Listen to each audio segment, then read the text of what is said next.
Allah, Allah, Ya Allah.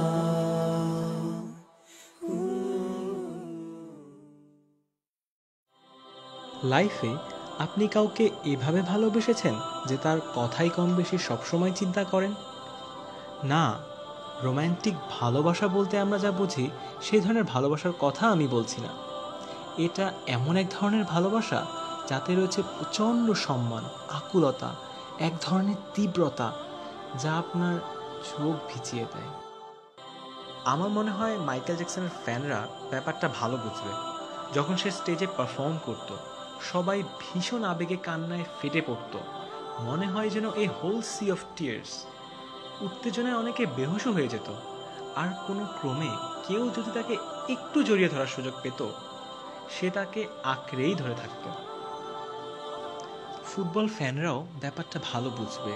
তার favourite প্লেয়ারকে একটু ছুঁয়ে দেয়া, জড়িয়ে ধরা যেন জীবনের সবচেয়ে দামি মুহূর্ত তাদের জন্য। কি স্ট্রেঞ্জ একটা লাভ, যার কারণে তারা অদ্ভুত সব কাজ করে বসে। তাদের জার্সি পরে, এমনকি তাদের মতো হেয়ার কাটও দেয়।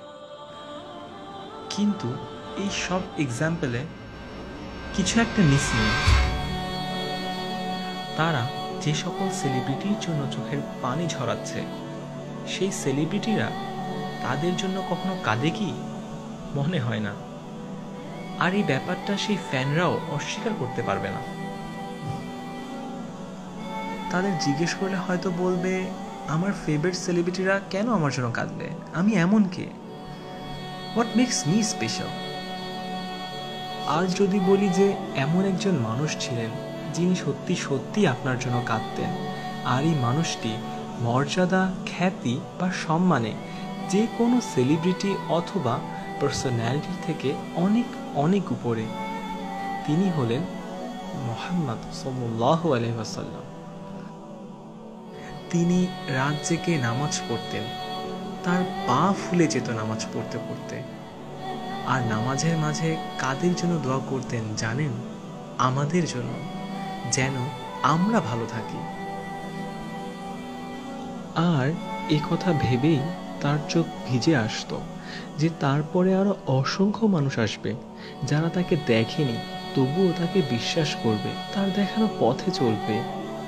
আর এই মানুষদেরকে তিনি নিজের ভাই বলে সম্বোধন করেছেন। প্রত্যেক নবীকেই একটি বিশেষ দোয়ার সুযোগ দেওয়া হয়েছিল, যেটা অবশ্যই কবুল হবে। আর রাসূল সাল্লাল্লাহু আলাইহি ওয়াসাল্লাম সেই দোয়াটিও রেখে দিয়েছিলেন আমাদের জন্য। আপনার জন্মেরও 1000 বছর পূর্বে আপনার জন্য এই মানুষটি কাঁদতেন। কিন্তু আপনি কতটুকু মূল্যায়ন করছেন তার চোখের জলের?